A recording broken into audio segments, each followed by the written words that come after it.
فرزند زہرا یہ حالات برے ہیں۔ کاشانۂ بصیرت ایک ایسا مکمل یوٹیوب چینل جس پر محروم بصارت کے لیے بالخصوص اور تمام افراد کے لیے بالعموم سینکڑوں کی تعداد میں اسلامی کتب دستیاب ہیں۔ لہذا گزارش ہے کہ آپ اپنی ذمہ داری نبھاتے ہوئے کاشانۂ بصیرت کو سبسکرائب کرنے کے ساتھ ساتھ بیل آئیکن کو پریس کیجیے تاکہ آپ علم کے حصول کے ساتھ ساتھ مذہب اہل بیت کی اشاعت میں بھی اہم کردار ادا کرتے رہیں۔ کاشانۂ بصیرت، کاشانۂ بصیرت، کاشانۂ بصیرت۔ فرزند زہرا یہ حالات برے ہیں۔ اعوذ باللہ من الشیطان الرجیم، بسم اللہ الرحمن الرحیم۔ کاشانۂ بصیرت کے قابل احترام سامعین کرام، السلام علیکم ورحمۃ اللہ وبرکاتہ۔ صبح جمعہ دعائے ندبہ کے ہمراہ ریڈنگ کا سلسلہ جاری و ساری ہے، اور ہم دعائے ندبہ کی سندی تحقیق پہ بحث کر رہے ہیں، جس میں چوتھی شخصیت پہ ہم پہنچ چکے ہیں۔ صفحہ ہے 58، ہیڈنگ ہے صاحب کتاب مزار قدیم۔ مزار قدیم بھی گراں قدر اور بہت عظیم کتاب ہے کہ اس کے مؤلف بھی ابن مشہدی صاحب کے ہم عصر تھے۔ اس کتاب میں بہت سی دعائیں اور زیارتیں ہیں جو کسی دوسرے منابع میں نہیں مل سکتی۔ اس کے مؤلف اپنے استاد کے ذریعے مہدی بن ابی حرب حسینی الشیخ ابو علی فرزند شیخ توسی رحمۃ اللہ سے روایت کرتے ہیں۔ اس بیان کے مطابق وہ شیخ تبرسی رحمۃ اللہ علیہ صاحب احتجاج کے ہم عصر تھے۔ ریفرنس ہے الذریعہ آغا بزرگ تہرانی، صفحہ نمبر 322۔ اس کتاب کا ایک خطی نسخہ کتاب خانہ آیت اللہ مرعشی میں شمارہ نمبر 462 181 صفحات میں موجود ہے۔ ریفرنس فہرست کتاب خانہ آیت اللہ مرعشی سید احمد حسینی اشکوری، جلد نمبر 2 صفحہ نمبر 68۔ مزار قدیم کے مؤلف اپنی اس گراں بہا یادگاری کتاب میں دعائے ندبہ کو محمد بن علی ابن قرہ کے توسط سے کتاب ابو جعفر محمد بن حسین بزوفری سے روایت کرتے ہوئے کہتے ہیں، یہ دعا حضرت صاحب الزمان علیہ السلام کے متعلق ہے اور مستحب ہے کہ 4 عظیم عیدوں کی شب و روز میں پڑھی جائے۔ اس نسخے میں دعائے ندبہ 173 صفحات سے شروع ہوتی ہے اور 176 صفحے تک ختم ہوتی ہے۔ اس بات کے پیش نظر کہ کتاب مزار قدیم کے مؤلف غیر معروف ہے، لہٰذا اس پر ایک موثق منبع کے عنوان سے اعتماد نہیں کیا جا سکتا، صرف اسے ابن مشہدی کے نقل کے لیے ابن ابی قرہ اور بزوفری سے بطور تائید قرار دیا جا سکتا ہے۔ نمبر 5 یعنی 5ویں شخصیت رضی الدین علی ابن موسیٰ ابن طاؤس ہلی رحمۃ اللہ۔ سید ابن طاؤس رحمۃ اللہ نے اپنی گراں قدر کتاب مصباح الزائر میں حضرت ولی العصر ارواح نافدہ کی زیارتوں کے حصے میں 6 زیارات نقل کی ہیں۔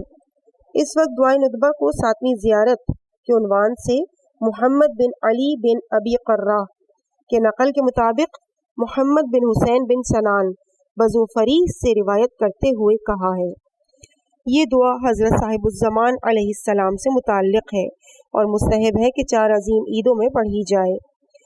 ریفرنس مصباح الزائر سید علی ابن موسیٰ ابن طاؤس، صفحہ نمبر 446 سے 453۔